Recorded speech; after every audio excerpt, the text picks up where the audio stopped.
Lewis and Clark, Mark Zuckerberg, and witchcraft are all on this day. Hey, welcome back to On This Day. Today's date is March 14th. It is the 135th day of the year. There's 231 days left in 2020. It is the 56th day of spring. Almost 2 months worth of spring so far. If today's your birthday, your birthstone is an emerald. There's no special holidays today in the United States, so nothing to report. But May 14th, 1990 was the first day I did stand-up comedy at an open mic night in Monterey, California. It was one of the most exhilarating 5 minutes of my life. I don't even remember what I said. I didn't even remember right after I got off stage. People did laugh, which shocked me, and, I became addicted to stand-up comedy. All right, let's see what else has happened on May 14th.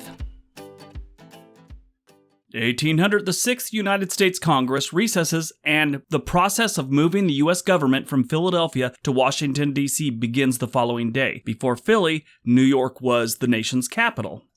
1804, William Clark and 42 men depart from Camp Dubois to join Meriwether Lewis at St. Charles, Missouri, so they could kick off the Lewis and Clark expedition. President Thomas Jefferson commissioned the expedition shortly after the Louisiana Purchase in 1803 to explore and to map the newly acquired territory. They wanted to find a route to the western half of the continent and establish an American presence in the territory because they were afraid Britain and other European powers would try and just move in on their land. So yeah, they were out there trying to stake the American claim on what is now the United States. 1878, the last witchcraft trial held in the United States begins in Salem, Massachusetts. This trial begins after a woman claims some man was attempting to harm her through his mental powers. These days, I think we call it flirting.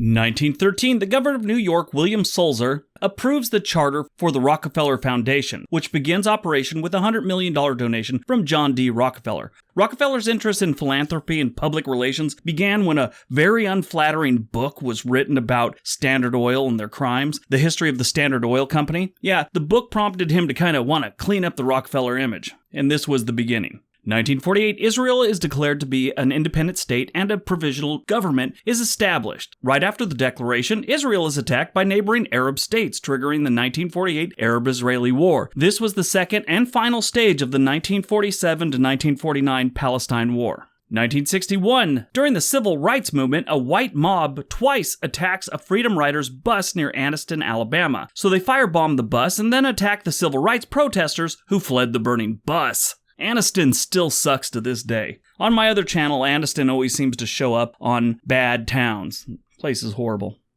1988, sticking with buses, a drunk driver traveling the wrong way on Interstate 71 near Carrollton, Kentucky hits a school bus carrying a church youth group. 27 die in the crash and the ensuing fire. Luckily, unlike Anniston, nobody firebombed this one. It blew up on its own. This is the third deadliest bus crash in United States history. Why does nothing good ever happen to buses or on buses? Buses are always looked at in a negative way. The Greyhound station is often part of a punchline to a joke. You only ride the bus when you're low on money and options. May 14th, movie premieres. 1981, Conan the Barbarian is released starring Arnold Schwarzenegger.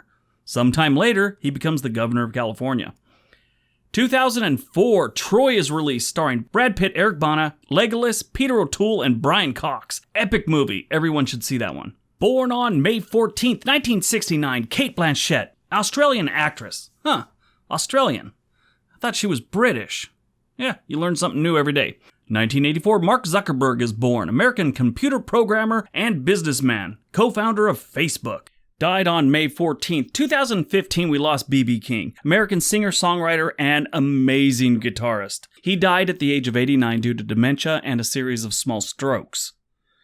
2018, we lost Tom Wolfe, American author. He was widely known for his association with New Journalism. That's a style of news writing and journalism developed in the 1960s and 70s that incorporated literary techniques. He died at the age of 88. This one's sad. Last year, Tim Conway, American actor, writer, he appeared on more than 20 shows, TV series, and films. Among his more notable roles, he played Ensign Parker in the 1960s World War II TV situation comedy McHale's Navy. He was on the Carol Burnett Show forever. He was in so many like the Apple Dumpling Gang, all those Disney shows that you see when you're a kid. He was in a lot of those. I loved him. Him and Harvey Korman were amazing on the Carol Burnett Show. I had to watch Carol Burnett Show a lot because I stayed with my grandmother a lot when I was a kid. I loved those two. Anyway, in 2018, he had brain surgery, but his health continued to deteriorate and he ultimately died. Alright, that's today's video. I hope you guys enjoyed it. If you like what I'm doing here, give it a big thumbs up. Subscribe if you already haven't. Share it with your friends on your social media. Everybody have a great day. Be nice to each other.